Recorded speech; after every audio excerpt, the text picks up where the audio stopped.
बिस्मिल्लाहिर्रहमानिर्रहीम। उम्मीद है आप सब लोग खैरियत से होंगे, आपका रमज़ान अच्छा चल रहा होगा। आज हम ई कैट के लेक्चर 7 में चैप्टर नंबर 5 डिस्कस करेंगे, atomic structure. Lecture 7 atomic structure.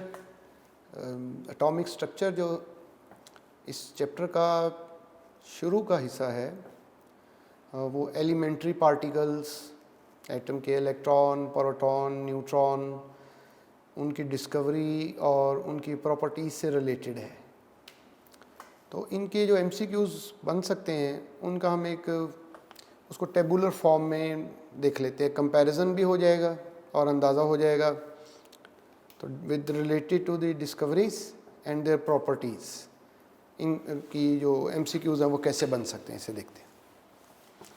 जैसे इलेक्ट्रॉन है पेज 1 पर लेक्चर 7 के, इलेक्ट्रॉन, प्रोटॉन एंड न्यूट्रॉन। तो these elementary particles are discovered by this is just as a preamble to start with, कि इसको आगाज़ करने के लिए। और इसमें मतलब ये कोई बहुत यूजुअल क्वेश्चन नहीं।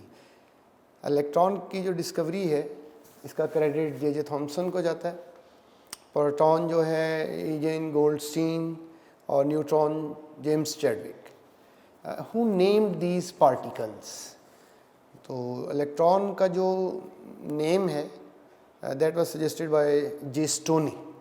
डिस्कवरी से जे थॉमसन ने की है और इसका नाम इलेक्ट्रॉन जे स्टोनी ने रखा है ड्यू टू इस resemblance with the in properties with the electricity.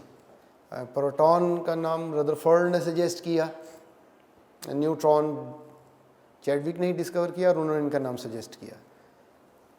Experiment, यानी किस एक्सपेरिमेंट से ये पार्टिकल्स डिस्कवर हुए हैं? तो इलेक्ट्रॉन और प्रोटॉन दोनों जो हैं ये डिस्चार्ज ट्यूब एक्सपेरिमेंट से डिस्कवर हुए हैं और उस डिस्चार्ज ट्यूब एक्सपेरिमेंट में ग्लास ट्यूब है, इलेक्ट्रोड्स अटैच हैं, वैक्यूम पंप के साथ इक्विप्ड है। इसकी जो कंडीशंस हैं डिस्चार्ज ट्यूब की इलेक्ट्रॉन की डिस्कवरी के वक्त, उसमें 5000 से 10,000 वोल्ट्स की स्ट्रेंथ की इलेक्ट्रिक फील्ड अप्लाई की गई और प्रेशर बहुत लो रखा गया, 0.01 टॉर। याद रहे कि नॉर्मल प्रेशर जो है एयर का वो 760 टॉर होता है और 0.01 टॉर के मीनिंग है कि 1 टॉर का भी 100th पार्ट। प्रोटॉन की डिस्कवरी में इलेक्ट्रॉन की डिस्कवरी से क्या फ़र्क है? प्रोटॉन की डिस्कवरी में सेम डिस्चार्ज ट्यूब यूज़ की गई लेकिन उसमें परफोरेटेड कैथोड यूज़ किया गया। इसीलिए उस परफोरेटेड मतलब जिसमें होल थे, तो उसमें से कैथोड में से पास करके जब ये स्ट्राइक की ग्लास पर तो फिर प्रोटॉन डिस्कवर हुए। न्यूट्रॉन की डिस्कवरी जो है जब अल्फ़ा पार्टिकल किसी रेडियो एक्टिव मटीरियल से हमने ब्रिलियम पर बम्बार्ड किए तो उससे कार्बन और न्यूट्रॉन प्रोड्यूस हुए। इस रिएक्शन को आर्टिफिशियल रेडियो एक्टिविटी बोलेंगे क्योंकि ब्रिलियम स्टेबल है और उस पर जब अल्फ़ा पार्टिकल बम्बार्ड किए तो उसका न्यूक्लियस अनस्टेबल हो गया और उसमें कार्बन और न्यूट्रॉन प्रोड्यूस हुए। इनिशियल नेम कैथोड रेज कहते थे इलेक्ट्रॉन्स को। लेटर ऑन ये बाद में पता चला कि ये रेज नहीं है, इनका तो मैस है, इनका मोमेंटम है। रेज रेडिएशन जो है उनका मैस नहीं होता, तो फिर ये पार्टिकल कहलाए। लेकिन शुरू में इनको कैथोड रेज कहते थे। प्रोटॉन जो है इनको शुरू में पॉजिटिव रेज और कैनाल रेज बोलते थे, यानी कैनाल पैसेज को कहते हैं, परफोरेटेड कैथोड में से ये पास कर जाते थे इसलिए इन्हें कैनाल रेज कहते थे। न्यूट्रॉन का शुरू से ही नाम न्यूट्रॉन है। एंटी पार्टिकल, हर पार्टिकल का एक एंटी पार्टिकल है। तो जो इलेक्ट्रॉन का एंटी पार्टिकल उसे पॉजिट्रॉन कहते हैं, प्रोटॉन का एंटी प्रोटॉन और न्यूट्रॉन का एंटी न्यूट्रॉन कहलाते हैं। चार्ज की वैल्यू है ये सब हमें याद भी रखनी है। इसके चार्ज की वैल्यू एक है एब्सोल्यूट चार्ज, यानी एक्चुअल चार्ज जो है उस पर। तो इलेक्ट्रॉन और प्रोटॉन के चार्ज की वैल्यू सेम है, 1.6 × 10⁻19 कूलम। ESU में कहें तो ये इलेक्ट्रोस्टैटिक यूनिट है, तो ये 4.8 × 10⁻10 इलेक्ट्रोस्टैटिक यूनिट है। इलेक्ट्रॉन का चार्ज नेगेटिव में है, प्रोटॉन का चार्ज पॉजिटिव में है, न्यूट्रॉन पे कोई चार्ज नहीं है। फिर एक टर्म है relative charge. Relative charge mean यानी जितना इलेक्ट्रॉन पे चार्ज है उसको हम एक यूनिट कंसीडर कर लेते हैं, और जब उसको एक यूनिट कंसीडर कर लेते हैं और इलेक्ट्रॉन पे मौजूद चार्ज को हम 1 कंसीडर कर लेते हैं। इसे ऐसे एक्सप्लेन किया जा सकता है कि जैसे हम ये कहें कि अगर किसी एटम में से एक इलेक्ट्रॉन रिमूव हो जाता है तो उस पर +1 चार्ज आ जाता है, तो वो जो एक इलेक्ट्रॉन के चार्ज है उसके मैग्नीट्यूड को हम 1 कंसिडर कर लेते हैं। तो रिलेटिव चार्ज -1 और +1 है। मैस है, मैस इनके किलोग्राम में भी गिवन है, सबके मैस याद करने पड़ेंगे हमें, स्पेशली जो मैस AMU में है, इससे बहुत MCQ आसानी से डेवलप हो सकते हैं। देखिए जो मैस है इलेक्ट्रॉन का 5.4858 इंटू 10⁻⁴ AMU। एक तो ये हमने चैप्टर 1 में भी पढ़ा था कि अगर किसी का मैस AMU में गिवन है तो इसका मतलब है कि वो पार्टिकल एक है, यानी ये 5.4858 इंटू 10⁻⁴ AMU एक इलेक्ट्रॉन का मैस है। और इसी तरह से AMU में जो प्रोटॉन और न्यूट्रॉन का मैस है तो वो 1 प्रोटॉन और 1 न्यूट्रॉन का मैस है। और अगर हमें कभी वो ये कहें कि आप इसका जो मैस है, अगर हमें क्वेश्चन ऐसे हो कि 1 मोल इलेक्ट्रॉन का मैस बताएं, तो हमें सिंपली ये करना है कि जो इलेक्ट्रॉन का मैस AMU में है हम AMU को ग्राम में रिप्रेजेंट कर देंगे। यानी अगर हम लिखें 5.4858 इंटू 10⁻⁴ ग्राम AMU की बजाय ग्राम, तो ये 1 मोल इलेक्ट्रॉन का मैस बन जाएगा। तो ये इन सब का जो मैस है जो भी AMU में गिवन है, इन सब के मैस को जब हम AMUs की बजाय ग्राम में लिख देंगे, न्यूमेरिकल वैल्यू सेम रहेगी, तो ये उसके 1 मोल का मैस जो है वो बन जाएगा। फिर एक एवरेज मैस है। एवरेज मैस जैसे रिलेटिव चार्ज हम लेते थे तो इलेक्ट्रॉन के मैस को हम 1 कंसिडर कर लेते हैं, और तो फिर इसका अगर कंपैरिजन करें प्रोटॉन और न्यूट्रॉन से, तो प्रोटॉन इलेक्ट्रॉन से 1836 टाइम्स हैवियर है और न्यूट्रॉन थोड़ा स्लाइटली ज़्यादा हैवियर और वो 1840 टाइम्स हैवियर है। इनकी जो चार्ज टू मैस रेशो है, इलेक्ट्रॉन की charge to mass ratio 1.7588 into 10⁻11 coulomb per kilogram है। प्रोटॉन की गिवन नहीं है। इलेक्ट्रॉन की charge to mass ratio experiment भी है हमारा, टेक्स्ट बुक में लॉन्ग क्वेश्चन भी है, तो प्रोटॉन की नहीं है। प्रोटॉन की बार हमने लिख ली 9.579 into 10⁻7 kilo coulomb per kilogram. इसको यूज़ कैसे करना है, इसके MCQ ऐसे अटैम्प्ट करने हैं कि ये जो चार्ज टू मैस रेशो है, इसका मतलब है कि अगर 1 किलोग्राम इलेक्ट्रॉन हो तो उस पे चार्ज की वैल्यू 1.7588 इंटू 10⁻11 कूलम बनती है। और same is true for proton.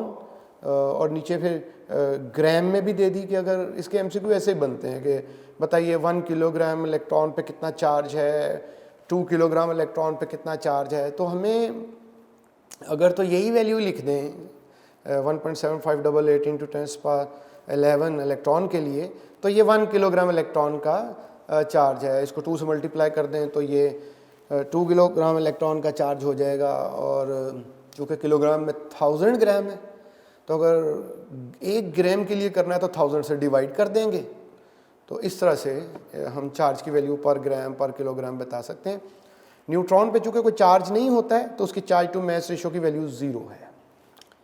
Electric field में इनका बिहेवियर, ये कैसे बिहेव करते हैं, तो इलेक्ट्रॉन नेगेटिवली चार्ज हैं तो पॉजिटिव प्लेट की तरफ डिफ्लेक्ट करेंगे, प्रोटॉन पॉजिटिव हैं तो नेगेटिव प्लेट पर डिफ्लेक्ट करेंगे, न्यूट्रॉन डिफ्लेक्ट नहीं करेंगे, उन पर चार्ज नहीं है। मैग्नेटिक फील्ड में कैसे इफेक्ट करेंगे, तो अगर ये मैग्नेटिक फील्ड में से पास करेंगे perpendicular to the line joining north and south which is called as a magnetic axis, तो मैग्नेटिक फील्ड में से जब ये पास करते हैं तो ये बेंड कर जाते हैं, इलेक्ट्रॉन भी बेंड कर जाते हैं, प्रोटॉन भी बेंड कर जाते हैं। इलेक्ट्रॉन जो वो डाउनवर्ड बेंड करेंगे और जो प्रोटॉन है ये अपवर्ड बेंड करेंगे, upward to the line joining the 2 magnetic poles, और हम ये कह सकते हैं कि अपवर्ड मूव करेंगे perpendicular towards the magnetic axis, तो दोनों डिफ्लेक्ट होंगे जब ये पास करेंगे मैग्नेटिक फील्ड में से in a direction perpendicular to the magnetic field, तो लेकिन दोनों की डायरेक्शन ऑपोजिट होगी। न्यूट्रॉन डिफ्लेक्ट नहीं करेंगे, स्ट्रेट पास करेंगे, उन पे चार्ज नहीं है तो मैग्नेटिक फील्ड भी नहीं है। चार्ज पार्टिकल जब मूव करता है तो उससे एक मैग्नेटिक फील्ड क्रिएट होती है और इसलिए वो मैग्नेटिक फील्ड में इंटरेक्ट करता है। इम्पैक्ट क्या है, इलेक्ट्रॉन अगर किसी पे स्ट्राइक करते हैं, किसी में ऐड होते हैं तो ये रिडक्शन है, क्योंकि एडिशन ऑफ इलेक्ट्रॉन रिडक्शन कहलाती है। प्रोटॉन है, ये किसी से इलेक्ट्रॉन ले लेंगे, तो जब ये किसी से इलेक्ट्रॉन लेंगे तो ये ऑक्सीडेशन कहलाएगा। और न्यूट्रॉन अगर किसी से जो है एज अ प्रोजेक्टाइल यूज़ करें और उनको हम जो है तो ये रेडियो एक्टिविटी रिजल्ट करेंगे। पेज 2 पर देखें, इसमें कुछ और प्रॉपर्टीज़ हैं इन पार्टिकल्स की। ये जो चार्ज पार्टिकल्स हैं, डिस्चार्ज ट्यूब में फ्लोरेसेंट मटेरियल कोट होता है ग्लास पर। फ्लोरेसेंट मटेरियल वो होता है जिस पे जब चार्ज पार्टिकल स्ट्राइक करते हैं तो वो ग्लो करता है। तो इसके एमसीक्यूज इस तरह से बनते हैं कि वो जो ग्लो है उसका कलर कैसा होगा, फ्लोरेसेंस कैसे कॉज होगी। तो अगर तो ग्लास पे इलेक्ट्रॉन स्ट्राइक करें डायरेक्टली तो ग्रीन फ्लोरेसेंस कॉज होगी। अगर वो ग्लास जो है वो एल्यूमिनियम ऑक्साइड से कोटेड हो और उस पर इलेक्ट्रॉन स्ट्राइक करें तो रेड फ्लोरेसेंस कॉज होगी। टिन ऑक्साइड में येलो और जिंक सल्फाइड में वाइट फ्लैशेस प्रोड्यूस होंगे। इसी तरह से डिस्चार्ज ट्यूब में जो गैस, जब डिस्कवरी ऑफ प्रोटॉन इलेक्ट्रॉन हम पढ़ते हैं तो उसमें एक ग्लो प्रोड्यूस होता है ग्लास के अंदर। लो प्रेशर पे वो फर्दर लो प्रेशर पे वो कम हो जाता है और फिर वो फ्लोरेसेंस कॉज होती। तो ये गैस की नेचर पे भी डिपेंड करता है कि उसके अंदर जो जैसे नियॉन साइन बोलते हैं, तो वो जो नियॉन साइन है उनमें जो कलर प्रोड्यूस होता है तो वो कलर इस पर डिपेंड करता है कि डिस्चार्ज ट्यूब में गैस कौन सी यूज़ की गई। तो इस हवाले से अगर डिस्चार्ज ट्यूब में आर्गॉन गैस यूज़ करेंगे तो ये येलो ग्लो करेगा। हाइड्रोजन गैस की सूरत में ब्लू कलर प्रोड्यूस होता है। हीलियम में पिंक कलर है, नियॉन में रेड है और ये सबसे इंटेंस कलर होता है नियॉन का, इसीलिए इसको नियॉन साइन भी कहते हैं। क्रिप्टॉन की सूरत में मल्टी कलर प्रोड्यूस होता है, ऑरेंज लाइंस, स्पेक्ट्रल लाइंस और ग्रीनिश लाइंस प्रोड्यूस होती। मोमेंटम देखें, अगर इनका कंपैरिजन करें और मोमेंटम न्यूट्रॉन, प्रोटॉन, इलेक्ट्रॉन का देखें, इसका ऑर्डर ये है। न्यूट्रॉन का मोमेंटम ज़्यादा है और फिर प्रोटॉन का है, फिर इलेक्ट्रॉन का है। इनकी आयनाइजेशन पावर को अगर हम कंपेयर करें, न्यूट्रॉन का चूँकि मैस ज़्यादा है तो मोमेंटम भी ज़्यादा है। If they move with the same velocity तो इनकी मोमेंटम जो है वो फिर मैस के ऑर्डर में है। आयनाइजिंग पावर, तो आयनाइजिंग पावर जो है वो इलेक्ट्रॉन की है ज़्यादा प्रोटॉन से। न्यूट्रॉन की आयनाइजिंग पावर नहीं है, न्यूट्रॉन की प्रॉपर्टी है they cannot ionise.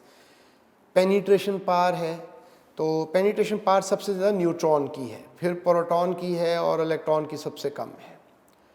Wavelength है, चूँकि डी ब्रॉगली कॉन्सेप्ट के मुताबिक इलेक्ट्रॉन जो हैं, जो पार्टिकल हैं जिनका मैस है वो भी वेव नेचर रखते हैं और lambda is equal to h/mv, ये इक्वेशन है वेवलेंथ बताने के लिए उस वेव की जो पार्टिकल से प्रोड्यूस होगी। तो h/mv, h प्लैंक्स कांस्टेंट है, v वेलोसिटी है जिससे वो पार्टिकल मूव करेगा, m उसका मैस है। चूँकि वेवलेंथ मैस के इन्वर्सली प्रोपोर्शनल है तो इलेक्ट्रॉन की वेवलेंथ जो है वो उसका मैस सबसे कम है तो वेवलेंथ सबसे ज़्यादा होगी। तो न्यूट्रॉन का मैस सबसे ज़्यादा है तो उसकी वेवलेंथ कम होगी। कॉम्पोजिशन, इलेक्ट्रॉन एलिमेंट्री पार्टिकल है। एलिमेंट्री पार्टिकल उसे बोलते हैं जो किसी और से मिलके नहीं बना हो। प्रोटॉन की कंपोजिशन ये है, चूँकि ये खुद प्रोटॉन न्यूट्रॉन क्वार्क्स से मिलके बनते हैं तो इसमें 2 अपवर्ड और 1 डाउनवर्ड क्वार्क होता है। फिजिक्स में आप पढ़ते हैं तो मतलब केमिस्ट्री में तो ये इस तरह से नहीं दिया, जस्ट एक have a glimpse of that. और न्यूट्रॉन जो उसमें 2 डाउन और 1 अप जो है वो क्वार्क होता है। पेज 3 पर हम एटॉमिक मॉडल्स को देख लेते हैं। Atomic models. पहले हमने देखा कि इलेक्ट्रॉन, प्रोटॉन, न्यूट्रॉन, उनकी डिस्कवरीज और उनकी प्रॉपर्टीज से रिलेटेड एमसीक्यू। एटॉमिक मॉडल क्या है कि जब ये डिस्कवर हो गया कि एटम के अंदर इलेक्ट्रॉन होता है, प्रोटॉन होता है, न्यूट्रॉन होता है, तो फिर ये कोशिश शुरू हो गई कि ये जाना जाए कि एटम के अंदर इलेक्ट्रॉन, प्रोटॉन किस तरह से मौजूद हैं। इसे हम एटॉमिक मॉडल बोलते हैं कि जब हमें ये समझने की कोशिश करें कि एटम के अंदर ये फंडामेंटल पार्टिकल्स कैसे मौजूद हैं।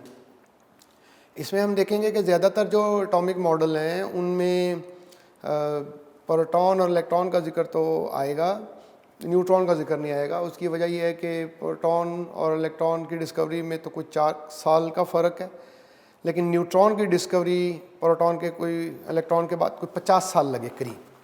तो ये एटॉमिक मॉडल न्यूट्रॉन की डिस्कवरी से पहले से हैं। अभी जो फेमस एटॉमिक मॉडल है उनमें जे थॉमसन का मॉडल है, इसे प्लम पुडिंग मॉडल कहते हैं।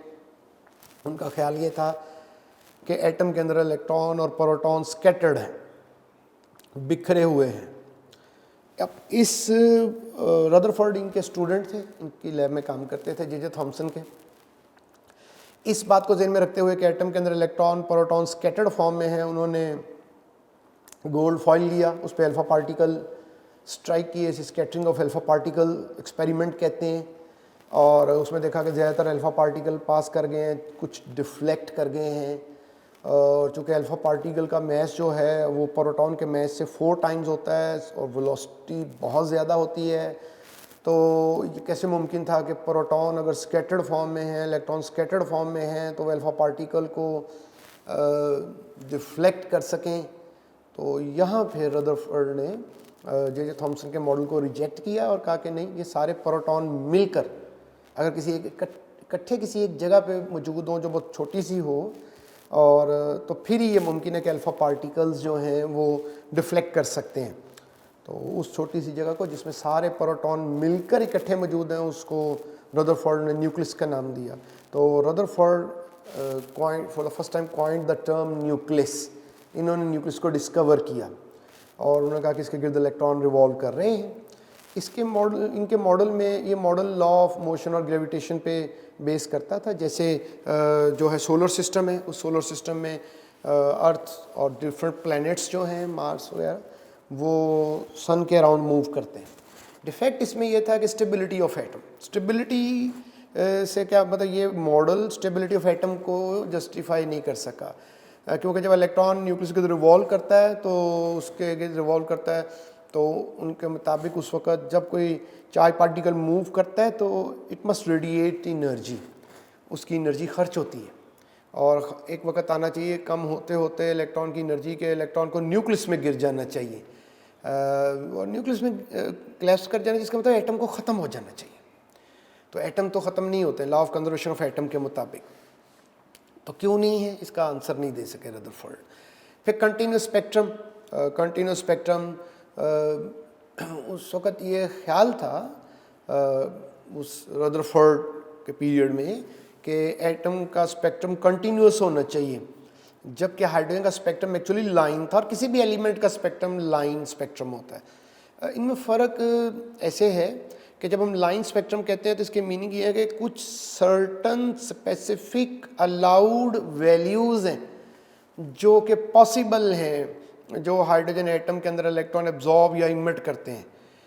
और चाहे हाइड्रोजन लिक्विड हो, चाहे सॉलिड हो, चाहे गैस हो, चाहे वो अर्थ पे हो, चाहे वो मून में है या कहीं और है, तो हाइड्रोजन एटम्स को जब भी मौका मिलेगा कुछ ख़ास वैल्यूज़ हैं एनर्जी की जो एब्जॉर्ब और इमिट कर सकते हैं। इसे बोलते हैं कि लाइन स्पेक्ट्रम। लेकिन अगर स्पेक्ट्रम में ये पाबंदी नहीं हो और हम कहें कि कोई भी वैल्यू एनर्जी की एब्जॉर्ब या इमिट हो सकती है, तो इसे कहते हैं कंटिन्यूस स्पेक्ट्रम। तो ये फिर लाइन स्पेक्ट्रम है क्यों नहीं है और कंटिन्यूस क्यों नहीं है, तो ये एक्सप्लेन नहीं कर सके रदरफोर्ड। ये जो स्पेक्ट्रम है और इस स्पेक्ट्रम मुख्तलिफ एलिमेंट्स के, हाइड्रोजन के, ये इन मॉडल से बहुत पहले साइंटिस्ट जो हैं इस पर वर्क कर चुके थे और स्पेक्ट्रम पे नज़र आने वाली जो लाइंस हैं उनको स्टडी कर चुके थे। तो ये मॉडल उसको जस्टिफाई नहीं कर सका हाइड्रोजन के स्पेक्ट्रम को। फिर बोहर मॉडल है। बोहर मॉडल जो है वो प्लैंक्स थ्योरी पे बेस करता है। प्लैंक्स थ्योरी ये थी कि जो एनर्जी एब्जॉर्ब या इमिट होती है क्वांटाइज्ड होती, देखिए क्वांटाइज्ड के मीनिंग ये हैं कि कुछ ख़ास वैल्यूज़ हैं एनर्जी की जो सिर्फ एब्जॉर्ब या इमिट हो सकती हैं। ऐसा नहीं है कि कोई एटम जब चाहे कभी कोई एनर्जी एब्जॉर्ब कर ले, कभी कोई कर ले, पहले से मुख्तलिफ कर ले। ये तो है कि एक से ज़्यादा वैल्यूज़ एनर्जी की वो एब्जॉर्ब या इमिट कर सकता है। मतलब इलेक्ट्रॉन हाइड्रोजन एटम में बोहर मॉडल के मुताबिक डिफरेंट ऑर्बिट में मूव करते हैं। अगर इलेक्ट्रॉन पहले ऑर्बिट से सेकंड में, थर्ड में या किसी 7 ऑर्बिट में जा रहा है तो वो डिफरेंट वैल्यूज़ एब्जॉर्ब करेगा और वापस आएगा तो डिफरेंट वैल्यूज़ इमिट करेगा। लेकिन वो जो फर्स्ट से सेकंड में जाने के लिए एनर्जी एब्जॉर्ब करेगा या सेकंड से फर्स्ट में आने के लिए जो एनर्जी इमिट करेगा वो फिक्स है। वो जब भी हाइड्रोजन को मौका मिलेगा तो फर्स्ट से सेकंड के दरमियान इलेक्ट्रॉन की ट्रांजिशन होगी तो सेम वैल्यू एनर्जी की जो है वो एब्जॉर्ब या इमिट होगी। तो बोहर ने अपना मॉडल अपने एटम की जो उसको पोर्ट्रे किया, उसको समझा वो प्लांक्स थ्योरी से कहा। प्लांक्स थ्योरी के मुताबिक ये था कि एनर्जी क्वांटाइज्ड मैनर में एब्जॉर्ब या इमिट होती है, यानी इलेक्ट्रॉन हर वक्त एनर्जी एब्जॉर्ब या इमिट नहीं करते हैं और एक ख़ास वैल्यू एनर्जी की एब्जॉर्ब या इमिट करते हैं। इसके ज़रिए से हाइड्रोजन का लाइन स्पेक्ट्रम एक्सप्लेन हो गया। इसके पास्टुलेट्स में ये भी बताया गया कि जो एंगुलर मोमेंटम होता है इलेक्ट्रॉन का NH/2π होता है। इसको MCQs में यूज़ करते हैं इस इक्वेशन को। n जो है इसमें वो ऑर्बिट है कि इलेक्ट्रॉन अगर फर्स्ट ऑर्बिट में है तो n की वैल्यू 1 है, सेकंड ऑर्बिट में तो n की वैल्यू 2 है और mvr उसका एंगुलर मोमेंटम है। h/2π तो कांस्टेंट है, प्लैंक्स कांस्टेंट, पाई कांस्टेंट। अब इस मॉडल को कैसे MCQs में यूज़ कर सकते हैं? देखिए अगर रेडियस हमारे पास है किसी ऑर्बिट का, बोहर मॉडल के मुताबिक अगर इलेक्ट्रॉन हाइड्रोजन एटम में रिवॉल्व कर रहा है, हाइड्रोजन एटम को लेके स्टडी किया गया इस मॉडल में क्योंकि वो सबसे सिंपल, सबसे लाइटर एटम है। तो अगर उसमें इलेक्ट्रॉन जब हाइड्रोजन एटम में रिवॉल्व करता है तो उसका अगर हम रेडियस फाइंड करना चाहते हैं तो रेडियस कैसे फाइंड करेंगे? तो ये इक्वेशन है कि R1 = 0.529 एंगस्ट्रॉम और इनटू n², अभी 1² लिखा है जैसे। तो यानी कि अगर फर्स्ट ऑर्बिट में इलेक्ट्रॉन का रेडियस मालूम करना है तो n की जगह 1 लिख देंगे, उसका स्क्वायर ले लेंगे। सेकंड, थर्ड, फोर्थ ऑर्बिट में मालूम करना है तो जो है 1 की जगह 2 और फिर 3 और 4 उसका स्क्वायर लेके इसको मल्टीप्लाई करेंगे 0.529 से तो ये आंसर एंगस्ट्रॉम में आ जाएगा। जब हम डिफरेंस फाइंड करें ये जो फर्स्ट सेकंड ऑर्बिट में जो रेडियस, मतलब फर्स्ट ऑर्बिट का रेडियस, सेकंड ऑर्बिट का रेडियस, सेकंड से थर्ड में जाएं तो जो डिफरेंस है, थर्ड से फोर्थ में जाएं तो जो डिफरेंस है, तो हमें ये पता चलता है। देखिए R1 की वैल्यू जो है वो आएगी 0.529 एंगस्ट्रॉम। R2 की वैल्यू 2 का स्क्वायर लेंगे तो 4 होगी, 0.529 को 4 से मल्टीप्लाई करेंगे तो R2 आएगा। इसका मतलब सेकंड ऑर्बिट में इलेक्ट्रॉन का रेडियस फर्स्ट ऑर्बिट में इलेक्ट्रॉन के रेडियस से 4 टाइम्स हो गया। R3 का मतलब है कि इलेक्ट्रॉन का रेडियस जो है थर्ड ऑर्बिट में वो फर्स्ट ऑर्बिट का 9 टाइम्स हो गया। R4 का मतलब वो 16 टाइम्स हो गया। इसको इससे जो कंक्लूजन ड्रॉ कर सकते, एक तो किसी भी ऑर्बिट में वो हमें इलेक्ट्रॉन का रेडियस हाइड्रोजन एटम में फाइंड करने के लिए कहेंगे तो ऐसे हम करेंगे कि 0.529 को मल्टीप्लाई करेंगे उस ऑर्बिट से जिसमें हमें रेडियस फाइंड करने के लिए कहेंगे। तो देखें जैसे R इंक्रीज़ करता है, यानी जैसे n की वैल्यू इंक्रीज़ करती है तो ऑर्बिट तो रेडियस भी इंक्रीज़ करता है, लेकिन जो डिफरेंस ऑफ रेडियस है वो भी इंक्रीज़ करता है। पहले और दूसरे ऑर्बिट में 4 टाइम का डिफरेंस था, दूसरे और तीसरे ऑर्बिट में, सेकंड और थर्ड में 9 टाइम्स है और जो थर्ड और फोर्थ में वो 16 टाइम्स का डिफरेंस है। तो जैसे जैसे न्यूक्लियस से दूर जा रहे हैं तो जो ऑर्बिट्स के दरमियान गैप है वो बढ़ रहा है। इलेक्ट्रॉन की एनर्जी अगर फाइंड करनी है तो energy kinetic energy plus potential energy होती।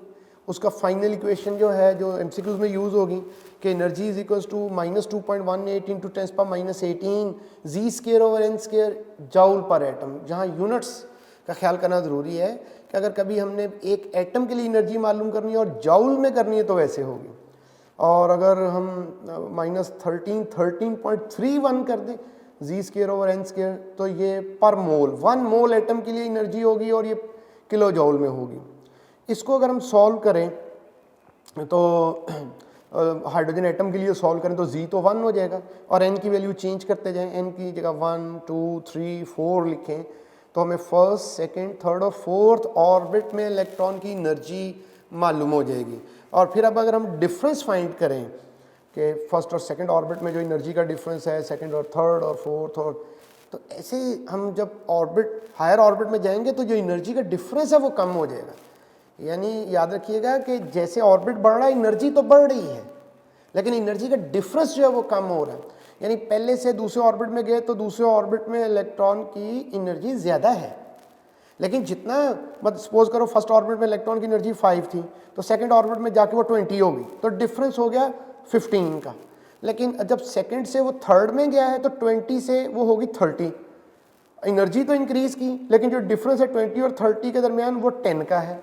थर्ड से फोर्थ में गया तो 30 से वो 35 हो गया, तो डिफरेंस कम होती जा रही, एनर्जी बढ़ रही है लेकिन एनर्जी का डिफरेंस जो है वो कम हो रहा है। एक और बात इसमें इंपॉर्टेंट याद रखनी है कि एनर्जी इलेक्ट्रॉन की और जो ऑर्बिट है, जैसे हायर ऑर्बिट में जाएंगे तो एनर्जी इंक्रीज करेगी।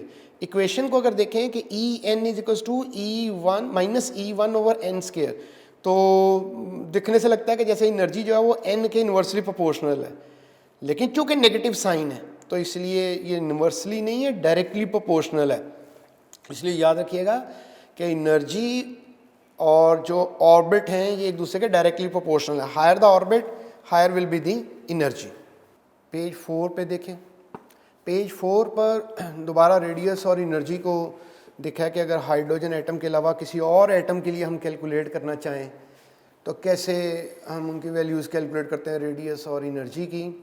रेडियस की इक्वेशन है जो final epsilon not hydrogen atom के लिए epsilon not an square H square और पाई एम जी ई स्केयर, इनमें सब कांस्टेंट्स हैं, सिर्फ n चेंज हो सकता है और z चेंज हो सकता है। n है ऑर्बिट, इलेक्ट्रॉन हायर ऑर्बिट में जाएगा तो n की वैल्यू चेंज हो जाएगी, और z जो है वो एटॉमिक नंबर है एटम का, तो अगर हाइड्रोजन के अलावा कोई और एटम होगा तो उसका एटॉमिक नंबर लिखा जा सकता है। यहाँ पे सब कॉन्स्टेंट्स की वैल्यू पुट करेंगे, अभी हम देख के भी आए हैं, तो ये 0.529 n स्क्वायर ओवर z ऑंगस्ट्रम बनेगा। और अगर सिर्फ हाइड्रोजन एटम के लिए करेंगे तो z की वैल्यू 1 हो जाएगी, तो ये इक्वेशन 0.529 इंटू एन स्क्वायर ऑंगस्ट्रम हो जाएगी। अगर हम हाइड्रोजन लाइक एटम या आइन लेंगे, इसके क्या मीनिंग है? इसके मीनिंग है कि हाइड्रोजन 1 इलेक्ट्रॉन सिस्टम है, कोई और ऐसी हम आइन ले लें जिसमें 1 इलेक्ट्रॉन है, उसकी एग्जांपल हीलियम प्लस है, लिथियम 2+2 है, ब्रिलियम +3 है, ये भी 1 इलेक्ट्रॉन सिस्टम है। फिर कैसे करेंगे? फिर देखिए लिखा हुआ Rn, ये 4 हाइड्रोजन लाइक एटम के नीचे वाली लाइन में Rn is equal to RHn over Z। इसके मीनिंग ये है कि आप किसी हाइड्रोजन लाइक एटम या आइन का रेडियस फाइंड करना चाहते हैं, तो जिस ऑर्बिट में उसका रेडियस फाइंड करना चाहते हैं उस ऑर्बिट में पहले हाइड्रोजन का रेडियस मालूम कर लें। यानी हमें कहते हैं कि हीलियम प्लस में इलेक्ट्रॉन फर्स्ट ऑर्बिट में है तो उसका रेडियस बताइए, तो हम हाइड्रोजन के फर्स्ट ऑर्बिट में जो इलेक्ट्रॉन का रेडियस है वो लिख देंगे न्यूमिनेटर में, और नीचे हीलियम के एटॉमिक नंबर से डिवाइड कर देंगे। यानी जिस ऑर्बिट के अंदर किसी हाइड्रोजन के अलावा किसी और हाइड्रोजन जैसे आइन का रेडियस मालूम करना है तो फर्स्ट, सेकंड या थर्ड ऑर्बिट में करना है, तो हम पहले हाइड्रोजन का फर्स्ट, सेकंड या थर्ड ऑर्बिट का रेडियस लिखेंगे न्यूमिनेटर में, और उस आइन उस जो कि हाइड्रोजन लाइक है उसके एटॉमिक नंबर से डिवाइड कर देंगे। इस तरह से एनर्जी देखिए, एनर्जी हमने पढ़ा है कि पर एटम, जाउल पर एटम और जाउल पर मोल कैसे कैलकुलेट करते हैं। अगर हाइड्रोजन लाइक आइंस के लिए करना चाहेंगे तो फॉर हाइड्रोजन लाइक आइंस में देखिए हम जो En hydrogen like ion is equal to En for hydrogen atom, हम हाइड्रोजन एटम की उस n ऑर्बिट है जिस ऑर्बिट में उस आइन की एनर्जी मालूम करनी है उसी ऑर्बिट में पहले हाइड्रोजन की एनर्जी लिखें और उसे जी स्क्वायर से उस आइन के एटॉमिक नंबर के स्क्वायर से मल्टीप्लाई कर दें। उस आइन के एटॉमिक नंबर के स्क्वायर से मल्टीप्लाई करेंगे तो मतलब फर्स्ट ऑर्बिट में उसकी एनर्जी मालूम करनी है तो हम फर्स्ट ऑर्बिट में हाइड्रोजन एटम की एनर्जी लिखेंगे और जी स्क्वायर से मल्टीप्लाई कर देंगे, तो ये एनर्जी फाइंड हो जाएगी। फ्रीक्वेंसी का फार्मूला दिया हुआ है, frequency Z square E4m over 8 epsilon nought square h cube into 1 over n1 square into 1 over n2 square, hertz में आएगा ये आंसर या साइकिल पर सेकेंड में। इसमें याद रखेंगे हम कि n1 लोअर ऑर्बिट है, n2 हायर ऑर्बिट है। जिन दो ऑर्बिट्स की बात कर रहे हैं उनमें से जो लोअर ऑर्बिट है वो n1 की जगह आएगा और जो हायर ऑर्बिट है वो n2 की जगह पर आएगा। मतलब अगर हमें वो कहें कि फ्रीक्वेंसी फाइंड करें और फ्रीक्वेंसी फाइंड करें तो अगर इलेक्ट्रॉन जो है फर्स्ट ऑर्बिट से थर्ड में चला गया है तो n1 की जगह 1 लिखेंगे लोअर ऑर्बिट, n2 की जगह 2 लिखेंगे। तो आम तौर पे ये फ्रीक्वेंसी से रिलेटेड एमसीक्यूज़ नहीं आते हैं कि उसकी प्रॉब्लम भी हमारी टेक्स्ट में ज़्यादा नहीं दी गई। क्वेश्चन ज़्यादा आते हैं वेव नंबर से रिलेटेड। तो वेव नंबर एक तो याद रखें, वेव नंबर जो है वो 1/λ के इक्वल है, मतलब प्रोपोर्शनल नहीं है। तो wave number is equal to 1/λ, यानी कि अगर हमें वेव नंबर मालूम हो जाएगा तो हम वेव लेंथ भी कर सकते हैं मालूम, या वेव लेंथ से वेव नंबर कर लेंगे इन्वर्स लेके। तो अभी इसकी इक्वेशन ये है कि 1.09678 इंटू 10⁻⁷ इसे रेडबर्ग कांस्टेंट कहते हैं, इंटू 1/n1² इंटू 1/n2² पर मीटर इसका आंसर है। तो इलेक्ट्रॉन हाइड्रोजन एटम के लिए है ये वैल्यू, हाइड्रोजन एटम के लिए फ्रीक्वेंसी की भी है उसकी वेव नंबर की।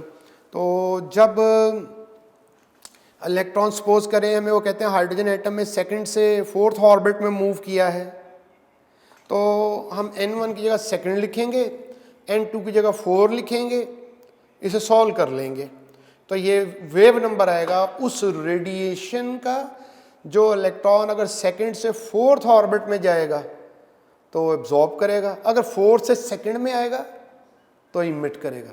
छोटे से बड़े ऑर्बिट में जाएगा, लोअर से हायर में तो एब्जॉर्ब करेगा, हायर से लोअर में आएगा तो इमिट करेगा। तो जो भी दो ऑर्बिट वो हाइड्रोजन एटम के लिए कहेंगे उनमें से जो स्मॉलर ऑर्बिट n1 की जगह लिखेंगे, हायर ऑर्बिट n2 की जगह लिखेंगे तो इसे सॉल्व कर लेंगे। स्पेक्ट्रल सीरीज, हाइड्रोजन के स्पेक्ट्रम में जो डिफरेंट सीरीज बनती है, Lyman series, Balmer series, Paschen series, Brackett series, Pfund series, ये एक तो याद रखना कि इनके रीजन कौन से हैं। लेमन सीरीज अल्ट्रावायलेट रीजन में फॉल करती है, बाल्मर सीरीज विजिबल में, पास्चन, ब्रैकेट और फॉन्ट सब IR रीजन में फॉल करती हैं। इसके MCQ ऐसे पूछ लेते हैं कि ये किस रीजन में जो है वो फॉल करती हैं। फिर ये कि किस ट्रांजिशन के नतीजे में लेमन सीरीज बनती है। तो n1 की जगह 1 लिखा, वही जो वेव नंबर वाला फार्मूला हम पढ़ के आए हैं, n1 की जगह 1 लिखा है और n2 जो है वो 1 से हायर कोई भी ऑर्बिट है, यानी n2 की जगह 2 लिखें, 3 लिखें, 4, 5, 6, 7 कुछ भी लिखें। तो इसका मतलब ये हो जाएगा कि इलेक्ट्रॉन किसी भी हायर ऑर्बिट से अगर वापस फर्स्ट ऑर्बिट में आता है तो जो लाइंस इमिट होंगी वो लेमन सीरीज में फॉल करेंगी और वो रीजन अल्ट्रावायलेट बनेगा। इस तरह से n1 की जगह 2 लिखें और n2 की जगह 2 से हायर कोई ऑर्बिट लिखें तो ये बाल्मर सीरीज, पास्चन, ब्रैकेट और फंड में n1 की जगह 3, 4, 5 लिखेंगे और n2 की जगह 3 से हायर, 4 से और 5 से हायर रिस्पेक्टिवली लिखेंगे तो ये सीरीज बनेगी। कामयाबी बोहर के मॉडल की ये है कि बोहर ने ये फार्मूला डराइव किया है। ये फार्मूला बोहर ने ड्राइव किया है, एटम को जैसा समझा है बोहर ने उसके मुताबिक ये फार्मूला ड्राइव किया है।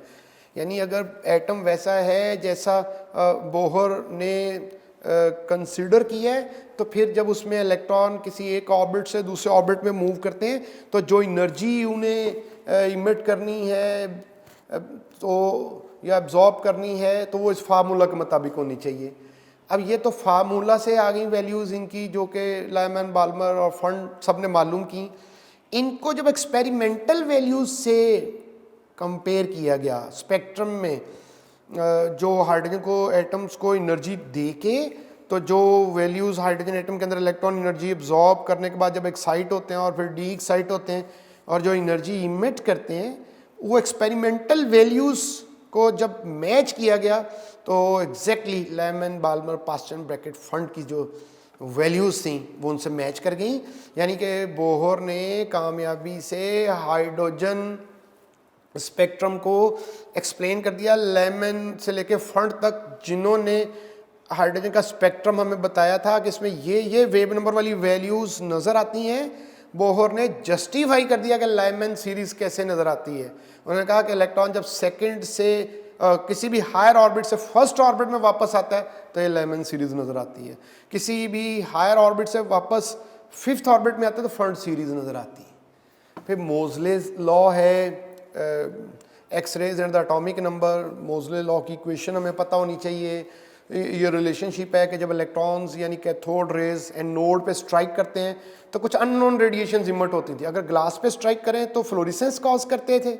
अब कुछ अननोन जब इलेक्ट्रॉन आए और एनोड से टकराए तो वो स्टॉप कर गए तो उनकी एनर्जी ज़ीरो हो गई, और वो एनर्जी तो ख़त्म नहीं हो सकती, तो एनोड जो उस एनर्जी को फिर एक्सरेज की शक्ल में इमिट करता था।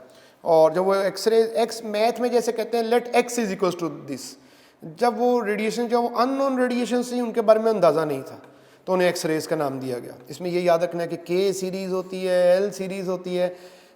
होता ये है कि असल में जब कैथोड रेज स्ट्राइक करती हैं नोड से तो उसके के शेल के इलेक्ट्रॉन को इमिट कर देती हैं, और जो के शेल से हायर ऑर्बिट में इलेक्ट्रॉन होते हैं वो खाली जगह को फिल करने के लिए हायर ऑर्बिट से लोअर के में आते हैं, इसे के सीरीज़ बोलते हैं। और अगर एल सीरीज़ से इलेक्ट्रॉन रिजेक्ट हुआ है कैथोड रेज की वजह से किसी एटम के अंदर से, और एल से हायर ऑर्बिट के इलेक्ट्रॉन एल में वापस आ रहे हैं, तो ये एल सीरीज़ कहलाएगी। इसमें यह याद रखना है कि के सीरीज़ शॉर्टर वेवलेंथ होती है और लॉन्गर फ्रीक्वेंसी होती है उसकी, और एल सीरीज़ जो है वो लॉन्गर वेवलेंथ होती और शॉर्टर वेवलेंथ फ्रीक्वेंसी होती। पेज 5, इस पे लुईस डी ब्रॉगली रिलेशनशिप है। बोहर मॉडल में कुछ डिफेक्ट थे। स्पेक्ट्रम में नज़र आने वाली कुछ लाइंस बोहर ने एक्सप्लेन कर दी, और कुछ लाइंस जो थी स्पेक्ट्रम को जब हम स्टडी करते थे, हाइड्रोजन स्पेक्ट्रम को मैग्नेटिक फील्ड में, हाइड्रोजन स्पेक्ट्रम को जब हम इलेक्ट्रिक फील्ड में स्टडी करते थे, तो स्पेक्ट्रम में कुछ एक्स्ट्रा लाइंस अपीयर होती थी, और वो जो स्पेक्ट्रम में एक्स्ट्रा लाइंस अपीयर होती थी वो बोहर के मॉडल से एक्सप्लेन नहीं हुई। यहाँ एक बात हम समझ लें कि स्पेक्ट्रम कैसे लाइंस, क्या उसमें मतलब क्या होता है जब हम कहते हैं स्पेक्ट्रम में एक लाइन नज़र आ रही। हम कोई एलिमेंट लेते हैं, जैसे समझो डिस्चार्ज ट्यूब में ले लिया, ग्लास ट्यूब में हाइड्रोजन गैस ले ली, हम उसे एनर्जी प्रोवाइड करते हैं। हम एनर्जी का एक बूफे प्रेजेंट करते हैं। जैसे खाना खाने का एक तरीका होता है कि हम बाज़ार जाते हैं, मतलब कहीं किसी होटल या रेस्टोरेंट में जाते हैं, तो वहाँ ना हम बुफे स्टाइल में खाना खाते हैं, पेमेंट एडवांस कर देते हैं और बहुत सारी डिशेस इकट्ठी मौजूद होती हैं, तो हर कोई फिर अपने टेस्ट के मुताबिक जो पसंद करे वो टेस्ट कर लेता है। इसी तरह से समझो कि हाइड्रोजन मालिक्यूल्स हैं डिस्चार्ज ट्यूब में, जब हमने उनको एनर्जी प्रोवाइड की, तो सपोज करो 1 से लेकर 10 तक, 1 वाली एनर्जी की डिश भी है, 2 की भी है, 3 की भी है, 10 की भी है। ये एनर्जी की डिशेज़ हैं प्रोवाइड की। सबसे पहले तो उस एनर्जी से हाइड्रोजन के मालिक्यूल ब्रेक करेंगे, हाइड्रोजन के एटम बनेंगे, और हाइड्रोजन एटम के अंदर इलेक्ट्रॉन एनर्जी एब्जॉर्ब करेंगे। अब इलेक्ट्रॉन तो एक ही है, कोई एक ही काम करेगा, एक वक्त में एक ही डिस्ट्रॉय की जा सकती है, तो एक इलेक्ट्रॉन एक ही काम करेगा, या वो एनर्जी इतनी एब्जॉर्ब करेगा कि पहले से सेकंड ऑर्बिट में चला जाए, या फर्स्ट से थर्ड में चला जाए, या फर्स्ट से 7 में चला जाए। 7 तक जाने से पॉजिटिव आयन फॉर्म नहीं करेगा, इलेक्ट्रॉन न्यूक्लियस के इन्फ्लुएंस में ही रहेगा। लेकिन एटम तो नहीं उसके अंदर एक है, एटम तो बहुत सारे हैं। सपोज करो 100 एटम्स हैं हाइड्रोजन के डिस्चार्ज ट्यूब में, तो कोई 50 एक किस्म की एनर्जी एब्जॉर्ब कर लेंगे, 20 कुछ अलग इतनी एनर्जी एब्जॉर्ब करेंगे कि फर्स्ट से सेकंड की बजाय फर्स्ट से फोर्थ में चले जाएं। कोई इतनी एनर्जी एटम में एब्जॉर्ब करेंगे कि उनके इलेक्ट्रॉन एनर्जी एब्जॉर्ब करके फर्स्ट से 6 में चले जाएं। तो इसलिए जितनी पॉसिबिलिटीज़ होंगी एनर्जी एब्जॉर्ब करने की वो सब हो जाएंगी। फिर वो इलेक्ट्रॉन हाई एनर्जी में गए तो वो वापस आएंगे तो एनर्जी इमिट करेंगे, वो एनर्जी इमिट करेंगे, उस एनर्जी को हम प्रिज्म में से पास करेंगे। प्रिज्म उन एनर्जी की रेडिएशंस को एक दूसरे से अलग अलग कर देगी वेवलेंथ की बेस पे, और हम उसको पढ़ लेंगे, समझ लेंगे कि जो हाइड्रोजन एटम को जब मौका मिला है एनर्जी एब्जॉर्ब करने का, हाइड्रोजन एटम के अंदर इलेक्ट्रॉन्स को एनर्जी एब्जॉर्ब करने का मौका मिला है, तो उन्होंने कौन कौन सी एनर्जी एब्जॉर्ब की है, इसे कहते हैं स्पेक्ट्रम। और स्पेक्ट्रम में नजर आने वाली हर लाइन अगर हम एक्सप्लेन कर सके हैं तो इसके मीनिंग ये है कि हमें पता चल गया है कि एटम के अंदर इलेक्ट्रॉन हाई एनर्जी में कहाँ थे और लो एनर्जी में कहाँ पे आए हैं। इसका मतलब हम उस एटम के अंदर एनर्जी स्टेट्स को एक्सप्लेन कर सके हैं, यानी हम ये एक्सप्लेन कर सके हैं कि एटम के अंदर इलेक्ट्रॉन कहाँ रहते हैं एनर्जी के हवाले से, कहाँ वापस आ सकते हैं। तो ये तो बोहर मॉडल ने तो स्पेक्ट्रम जब लाइमैन से फंड तक एक्सप्लेन कर दिया, तो इसका मतलब बोहर समझ पाए कि हाइड्रोजन एटम में इलेक्ट्रॉन कहाँ कहाँ रहते हैं और उन जगहों को उन्होंने ऑर्बिट कहा था। अब मसला ये है कि जब स्पेक्ट्रम हाइड्रोजन का हाई रिजॉल्विंग पावर माइक्रोस्कोप में देखा जाता है, या हाइड्रोजन का जो स्पेक्ट्रम है उसको जब हम मैग्नेटिक फील्ड में देखते हैं या इलेक्ट्रिक फील्ड में देखते हैं, तो एक्स्ट्रा लाइंस अपीयर होती थी। वो जो एक्स्ट्रा लाइंस अपीयर होती थी वो बोहर मॉडल से एक्सप्लेन नहीं हो सकी। इसका मतलब बोहर ये नहीं बता सके कि कुछ एटम के अंदर कुछ और जगह भी हैं उन ऑर्बिट्स के अलावा जहाँ इलेक्ट्रॉन रहते हैं। तो वो जगह जहाँ इलेक्ट्रॉन रहते हैं जो फर्दर ऑर्बिट्स के अलावा भी थी, उसके लिए वेव मैकेनिकल मॉडल है। और उस वेव मैकेनिकल की मॉडल की बुनियादें जो हैं, जो उसकी वो 2-3 बेसिक कॉन्सेप्ट्स पे, उसमें से एक लुइस डी ब्रोगली कॉन्सेप्ट है।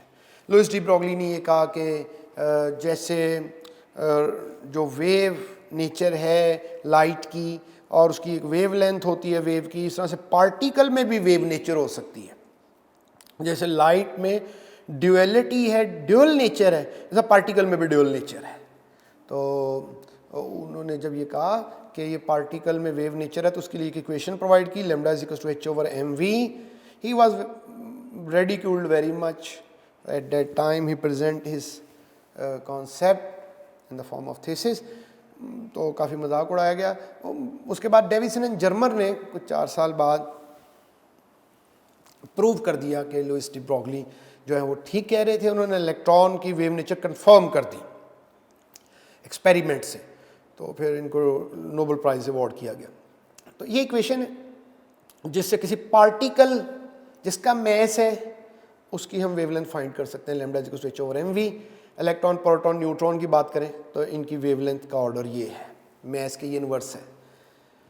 फिर हाइजेनबर्ग अनसर्टेनिटी प्रिंसिपल है। हाइजेनबर्ग अनसर्टेनिटी प्रिंसिपल ने ये कहा कि it is impossible to determine the position and velocity of an electron simultaneously. यहाँ से ऑर्बिट का कॉन्सेप्ट, मतलब वो कॉन्सेप्ट जिसने बोहर मॉडल को डेथ ब्लो दी, नॉकआउट कर दिया, वो हाइजेनबर्ग अनसर्टेनिटी प्रिंसिपल है। इस प्रिंसिपल में ये तय हो गया कि हम इलेक्ट्रॉन को देख नहीं सकते हैं, उसको हम उसकी पोजीशन एग्जैक्टली मालूम नहीं कर सकते हैं। फिर इसका एक रिलेशनशिप है, delta x into delta p equal to और greater than h/4 pi. Delta x कहते हैं uncertainty in position of electron और डेल्टा पी है uncertainty in momentum of electron. तो ये इक्वेशन यूज़ की जा सकती है इस कॉन्सेप्ट के बाद से कि जब हमने ये पढ़ा कि हम इलेक्ट्रॉन को देख नहीं सकते हैं। क्यों नहीं देख सकते हैं, उसकी कुछ एक्सप्लेनेशन ये है कि देखो, किसी चीज़ को भी देखने के लिए ज़रूरी ये है कि हम जो लाइट यूज़ करें उसकी वेवलेंथ उस ऑब्जेक्ट के साइज़ के इक्वल हो या उससे छोटी हो। इलेक्ट्रॉन को देखने के लिए जो लाइट चाहिए होगी उसकी वेवलेंथ इलेक्ट्रॉन के साइज़ के इक्वल या उससे छोटी होनी चाहिए, और वो एक्सरेज होती हैं। तो अब डी ब्रोगली कॉन्सेप्ट के मुताबिक देखो, अगर किसी की वेवलेंथ कम होगी तो उसका मोमेंटम बहुत ज़्यादा होगा। Lambda is equal to h/mv, mv momentum है। तो जब इलेक्ट्रॉन को देखने के लिए जो लाइट चाहिए वो बहुत छोटी होनी चाहिए, लेकिन उसका मोमेंटम बहुत ज़्यादा होगा। ये ऐसे ही है जैसे हम किसी चींटी को देखने के लिए उसके ऊपर तोप का एक गोला फायर करते हैं, तो हम उसको देख नहीं सकेंगे, प्रेडिक्ट नहीं कर सकेंगे वो किधर गई है। तो मतलब ये हमारे इंस्ट्रूमेंट की ख़राबी नहीं है, हमारी नॉलेज की शॉर्टकमिंग नहीं है, हमारी इनहेरिटेड प्रॉब्लम है। इस नेचर में हम किसी ऐसी रेडिएशन से वाकिफ़ नहीं है जिसकी वेवलेंथ भी कम हो और मोमेंटम भी कम हो। एटम पे से अप्लाई करते हैं तो ऐसे है कि अब हम ये नहीं कहते कि हम इलेक्ट्रॉन को वो ऑर्बिट में फिक्स पाथ में मूव कर रहा है। अब हम कहते हैं कि हम उसकी प्रोबेबिलिटी जो है उस पर बात कर सकते हैं कि उसके पाए जाने का इम्कान कहाँ ज़्यादा है, कहाँ कम है। कि ऐसे है कि अगर हम इलेक्ट्रॉन को एक जुगनू समझ लें और ये देखें कि फायरफ्लाई, एक जुगनू जब जलता है तो नज़र आता है, बुझ जाता है तो नज़र नहीं आता। अगली दफ़ा बुझने के बाद वो जब दोबारा जलेगा तो कहाँ नज़र आएगा हम प्रेडिक्ट कर सकते हैं, एग्जैक्ट नहीं बता सकते हैं। तो इलेक्ट्रॉन की भी हम प्रोबेबिलिटी डिस्कस करते हैं। या जैसे कोई स्काउंडर है, कोई मुलजिम है, उसको पुलिस तलाश कर रही है किसी शहर में, तो कुछ एरिया जो है उसको वो कॉर्डन कर ले कि इस एरिया के अंदर अंदर हो सकता है वो शख्स जो है, एक बाल टाउन है तो उसके किसी एक ब्लॉक को वो कर लें, या वापडा टाउन है या कोई और जो भी है, तो कि किसी एक ब्लॉक को कर लें कि इसके अंदर वो उसको उसका इम्कान ज़्यादा है, तो उससे हम फिर ऑर्बिटल बोलेंगे। इसके बाद देखिए स्पेक्ट्रम, उस पर बात हुई है। स्पेक्ट्रम कंटिन्यूस भी होता है, लाइन भी होता है। लाइन स्पेक्ट्रम जो होता है उसमें ये होता है कि लाइंस आर सेपरेटेड होती हैं। कंटिन्यूस में जो लाइंस और कलर्स नज़र आते हैं, यानी किसी एटम को, किसी कंपाउंड को जब एनर्जी दी, उसने एनर्जी एब्जॉर्ब करने के बाद जब इमिट की, उसको प्रिज्म में से पास किया, तो उसको जो विजुअल डिस्प्ले लिया, उसकी जो फोटोग्राफी की, उसे स्पेक्ट्रम कहते हैं। जब वो लाइंस, वो कलर्स जो वो इमिट कर रहा है उसको हम पढ़ लेते हैं तो उसे हम स्पेक्ट्रम बोलते हैं। तो उसमें डिफ्यूज्ड होते हैं कंटिन्यूस में, उसमें सेपरेटेड होते हैं। इसमें जब कोई बल्क में हो मैटर, इनकैंडेसेंट लाइट, बल्ब को बोलते हैं इनकैंडेसेंट लाइट, उसकी लाइट को, वाइट लाइट है, सनलाइट है जैसे, इसकी एग्जांपल रेनबो है कंटिन्यूस की। उसमें ये होता है कि हम कोई एलिमेंट या उसका सॉल्ट लेके फ्लेम पे हीट करते हैं, किसी भी एलिमेंट का जो स्पेक्ट्रम और लाइन स्पेक्ट्रम कहलाता है। क्वांटम नंबर्स, अब नए मॉडल के बाद जब हम एटम को तलाश करना चाहते हैं किसी एटम के अंदर, तो किसी एटम के अंदर उसमें कैसे उसे तलाश करते हैं, तो ये समझो कि हम उसका एड्रेस ढूंढना चाहते हैं, और उसका एड्रेस यानी जैसे कोई किसी शहर में किसी से मिलने जाए, जैसे लाहौर में कोई आए और ये कहे कि मुझे एक साहब से मिलना है और वो लाहौर में रहते हैं, तो उनका कोई नाम बता दे कि ये साहब हैं और मुझे इनसे मिलना है, तो नाम से तो लाहौर शहर में तलाश नहीं किया जा सकता, या किसी भी शहर में तलाश नहीं किया जा सकता। तो हम कहें नहीं आप एड्रेस बताएं, तो वो कहें कि ऐसा है कि वो हाउस नंबर 4 में रहते हैं और लाहौर में रहते हैं, तो हम कहेंगे ऐसे तो नहीं तलाश कर सकेंगे। हम कहेंगे पहले आप बताइए वो किस लाहौर के अंदर किस सपोज करो टाउन में रहते हैं, इकबाल टाउन, जौहर टाउन, मॉडल टाउन, कोई ऐसे, तो फिर उस टाउन के अंदर किस ब्लॉक में रहते हैं, उसके अंदर किस स्ट्रीट में रहते हैं, फिर हाउस नंबर बताइए। इस तरह से किसी एटम के अंदर इलेक्ट्रॉन जहाँ रहते हैं, कुछ जगह हैं जहाँ इलेक्ट्रॉन रहते हैं, कुछ जगह हैं जहाँ इलेक्ट्रॉन नहीं रहते हैं, तो जहाँ रहते हैं उसको बोलते हैं शेल। शेल के अंदर सब शेल होते हैं, सब शेल के अंदर ऑर्बिटल होते हैं, ऑर्बिटल के अंदर इलेक्ट्रॉन स्पिन करते हैं। तो जैसे जैसे टाउन होते हैं इस तरह से इलेक्ट्रॉन के लिए शेल होते हैं। जैसे ब्लॉक होते हैं तो टाउन के अंदर ABCD ब्लॉक या नाम से, इस तरह से शेल के अंदर सब शेल होते हैं, सब शेल के अंदर ऑर्बिटल होते हैं, और फिर उसके अंदर हाउस नंबर होता है। तो ये मुख्तलिफ क्वांटम नंबर्स हैं। एक बात याद रखो, जब किसी के नाम के साथ क्वांटम आ जाए तो उसके मीनिंग ये है कि there are certain allowed values which are possible quantisation. कुछ वैल्यूज़ हैं जो मुमकिन है किसी के लिए, और कुछ वैल्यूज़ हैं जो मुमकिन नहीं हैं, इसे क्वांटम बोलते हैं। अब principal quantum number, principal quantum number से हमें क्या पता चलता है? प्रिंसिपल क्वांटम नंबर की वैल्यू 0 नहीं होती, कभी नेगेटिव में नहीं होती, फ्रैक्शन में नहीं होती है, हमेशा होल नंबर में होती है। हमसे वो हमारी बुक ये डिमांड, मतलब वो समझते हैं कि हम इससे पढ़ने के बाद इस काबिल होना चाहिए कि अगर किसी एटम के प्रिंसिपल क्वांटम नंबर का हमें वो बता दें तो उसके इन्फॉर्मेशन हम बता सकें कि इससे हम क्या एटम के बारे में एड्रेस को ढूंढने में क्या हेल्प ले सकते हैं। तो इससे नंबर ऑफ शेल पता चलते हैं। N1 हो तो K शेल बोलते हैं, N2 हो तो L शेल बोलते हैं, KLMNOPQ, ऐसे पोजीशन ऑफ इलेक्ट्रॉन पता चलती। जितनी N की वैल्यू ज़्यादा होगी इलेक्ट्रॉन न्यूक्लियस से दूर होगा। एनर्जी पता चलती, N और एनर्जी डायरेक्टली प्रोपोर्शनल, हमने पढ़ा था। अगर हमें किसी का प्रिंसिपल क्वांटम नंबर मालूम है, अब N ऑर्बिट नहीं बोलेंगे, शेल बोलेंगे, क्योंकि ऑर्बिट जो था वो बोहर मॉडल का कॉन्सेप्ट था, शेल है मॉडर्न मॉडल का कॉन्सेप्ट। तो अगर N का हम स्केयर ले लें तो उससे हमें नंबर ऑफ ऑर्बिटल्स पता चल जाते हैं उस शेल के अंदर। अगर 2N स्केयर ले लें तो उस शेल के अंदर इलेक्ट्रॉन्स की तादाद पता चल जाती। सपोज करो N की वैल्यू 2 है, 2 का स्केयर लेंगे 4 आएगा, इसका मतलब है सेकेंड शेल में 4 ऑर्बिटल्स हैं। तो अभी एजीमुथल क्वांटम नंबर से क्या क्या पता चलता है? सब शेल्स का पता चलता है। एजीमुथल क्वांटम नंबर की जो वैल्यूज़ हैं वो 0, 1, 2, 3 हैं, और इसकी वैल्यू 0 से लेके N-1 तक होती। इसकी MCQs के लिए याद रखना कि L की वैल्यू N की वैल्यू कभी इक्वल नहीं हो सकती, हमेशा उससे 1 लेस होती है। L की वैल्यू जब भी 0, 1, 2, 3 होगी, इसका मतलब है S, P, D, F सब शेल। L की वैल्यू अगर हमें बता दें, किसी की L की वैल्यू हमें मालूम हो एजीमुथल क्वांटम नंबर की, तो 2l+1 फार्मूला अगर हम ऐड करें तो उससे हमें नंबर ऑफ ऑर्बिटल्स पता चल जाते हैं उस सब शेल के अंदर। ऊपर किया था कि शेल के अंदर नंबर ऑफ ऑर्बिटल्स, यहाँ पर कि किसी सब शेल के अंदर। अब एल की वैल्यू 1 है तो एल की वैल्यू 1 लिखेंगे तो 2l+1 बनेगा 3। पी के अंदर 3 ऑर्बिटल्स होते हैं, p x, p y, p z. और अगर इसको भी 2 से मल्टीप्लाई कर देंगे तो ये उस सब शेल के अंदर इलेक्ट्रॉन्स की तादाद जो है वो पता चल जाएगी, क्योंकि किसी ऑर्बिटल में मैक्सिमम 2 इलेक्ट्रॉन्स होते हैं। पेज 6 पर मैग्नेटिक क्वांटम नंबर m से रिप्रेजेंट करते हैं। इसकी वैल्यूज़ पॉसिबल देखनी हो तो 0 अप टू +l -l, मतलब अगर l की वैल्यू है 1 तो हम -1 से शुरू करेंगे, फिर 0, फिर +1। l की वैल्यू 2 है तो -2, -1, 0, +1, +2, ये इसकी टोटल वैल्यूज़ हैं। और इससे क्या पता चलता है? ऑर्बिटल्स, कि किसी सब शेल के अंदर कितने ऑर्बिटल्स हैं। तो m की वैल्यू l पे डिपेंड करती है। टोटल वैल्यूज़ m देखनी हो तो 2l+1। तो इसमें मैग्नेटिक क्वांटम नंबर की मदद से हम जी मैन और स्टार्क इफेक्ट एक्सप्लेन करते हैं। यानी ये जो p x, p y, p z हैं, ये डीजनरेट ऑर्बिटल हैं, इनकी एनर्जी सेम होती है मैग्नेटिक फील्ड और इलेक्ट्रिक फील्ड की एब्सेंस में। मैग्नेटिक और इलेक्ट्रिक फील्ड की प्रेजेंस में इनकी एनर्जी सेम नहीं होती है। तो लिहाजा जब एनर्जी सेम नहीं रहती है मैग्नेटिक फील्ड और इलेक्ट्रिक फील्ड में, तो इलेक्ट्रॉन पी एक्स से पी वाई या पी जी से पी एक्स में आते हैं तो एनर्जी इमिट होती है और एक्स्ट्रा लाइन इमिट होती थी। उसे जी मैन और स्टार्क इफेक्ट बोलते हैं।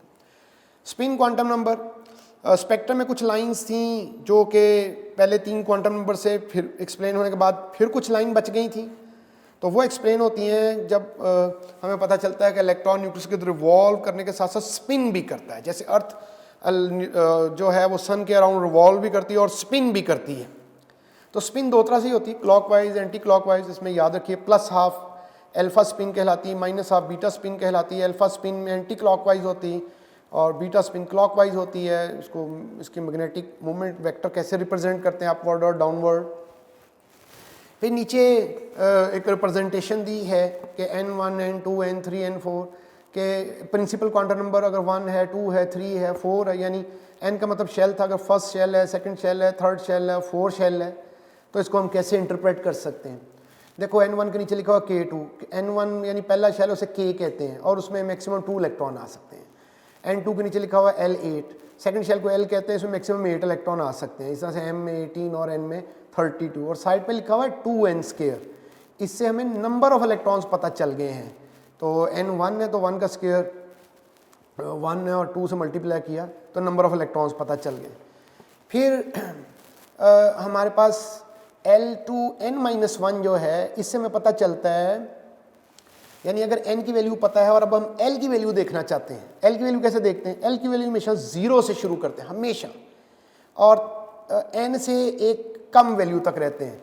अब n की वैल्यू 1 है तो 0 और वहीं पे रुक जाएंगे, क्योंकि 1 - 1 0 है। n की वैल्यू 2 है तो L की वैल्यू 0 और 1, 2 से पहले रुक गए स्टेप। n की वैल्यू 3 है तो 0 1 2, n की 4 है 0 1 2 3।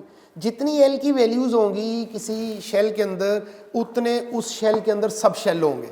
इसका मतलब पहले शेल में सिर्फ एक ही सब शेल है S, दूसरे शेल में 2 सब शेल हैं S और P, और फोर्थ में S P D F हैं।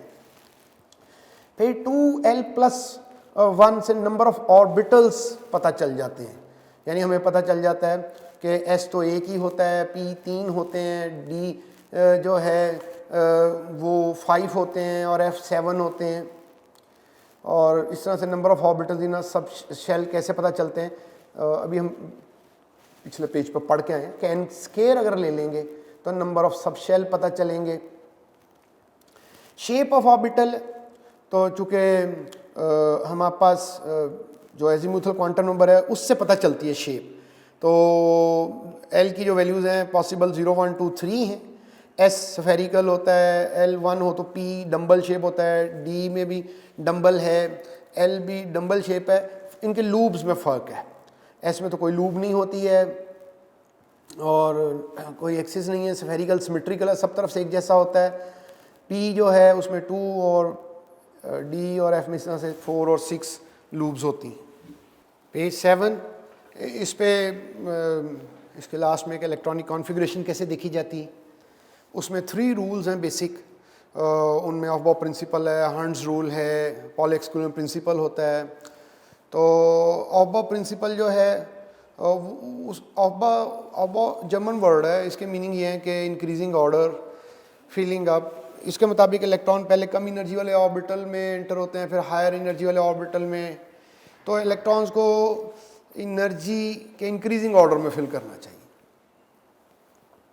और तो हंड्स रूल है। हंड्स रूल ये कहता है कि अगर डीजनरेट ऑर्बिटल्स अवेलेबल है, p x, p y, p z, तो इलेक्ट्रॉन पहले इनमें अलग अलग प्लेस होंगे और सेम स्पिन के साथ होंगे, और अगर पेयर अप करना पड़ेगा तो फिर इनकी स्पिन ऑपोजिट हो जाएगी। अगर और ये p x, p y, p z की एनर्जी सेम है, और जब इनकी एनर्जी सेम होती है तो इसके रिजल्ट में इनकी स्पिन भी सबकी सेम होगी, इन सबकी मैग्नेटिक फील्ड भी सेम होगी, सबका मैग्नेटिक वेक्टर भी सेम होगा। और जब कॉन्फ़िगरेशन करते हैं तो P3, D5, F7 ये हाफ फील्ड ऑर्बिटल्स होते हैं, ये इनकी स्टेबल कॉन्फ़िगरेशन है, और P6, D10, F14 ये फुल फील्ड हैं, ये हाईएस्ट स्टेबल होते हैं। इलेक्ट्रॉनिक कॉन्फ़िगरेशन करने के लिए, याद रखने के लिए वही एक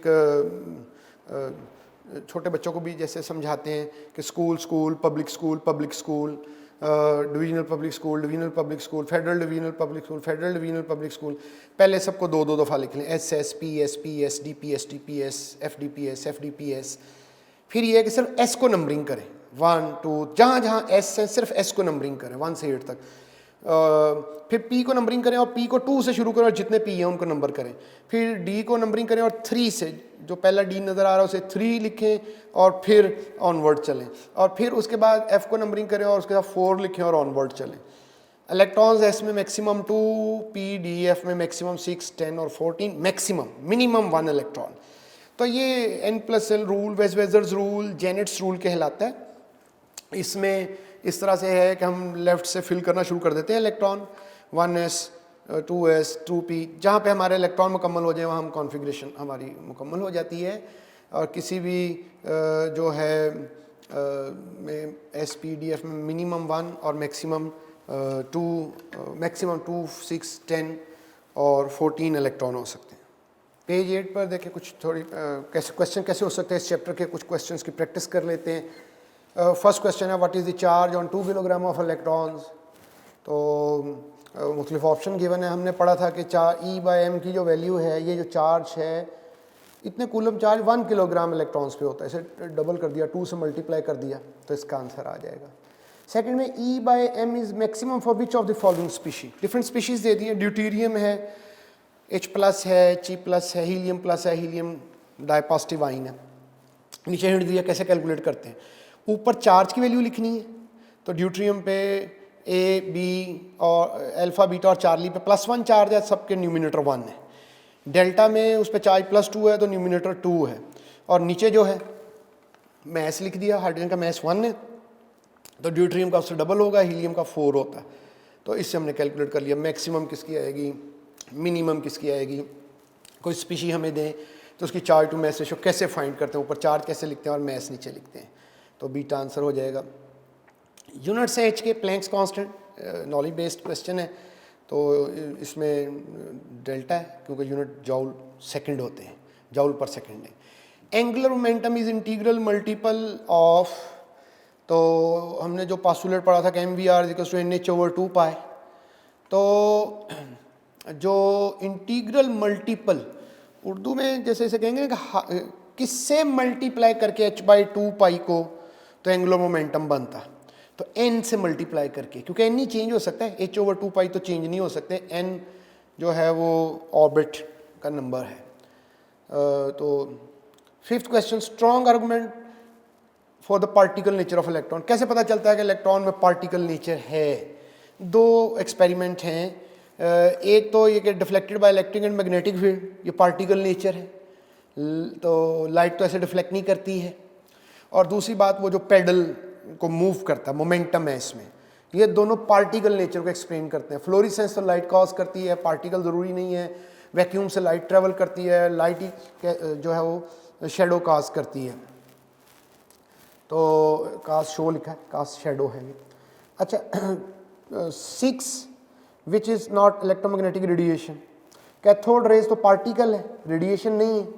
रेडिएशन वो होती है जिसका मैस नहीं होता, पार्टिकल और मैस में ये फ़र्क होता है, रेडिएशन की वेवलेंथ होती है, मैस नहीं होता। स्पीड ऑफ कैथोड रेज क्या है? किसी की भी स्पीड इस वर्ल्ड में स्पीड ऑफ लाइट से ज़्यादा नहीं हो सकती, ना इक्वल हो सकती है, वरना तो सब न्यूटोनियन और आइंस्टाइनियन फिज़िक्स जो है वो तो काफ़ी चेंज हो जाएगी। तो इसलिए कोई भी चीज़ हो, कैथोड रेज हो या कुछ भी हो, उनकी स्पीड ऑफ लाइट से कम नहीं होगी। एक the ratio of the speed of gamma rays and X rays, देखिए दोनों इलेक्ट्रोमैग्नेटिक रेडिएशन और तमाम इलेक्ट्रोमैग्नेटिक रेडिएशन ये जो सनलाइट से हम तक पहुंच रही है, सब स्पीड ऑफ लाइट से ट्रेवल कर रही हैं, तो सबकी स्पीड सेम है। तो जब एक ही स्पीड से मूव कर रहे हैं तो रेशो जो है वो 1 आएगी।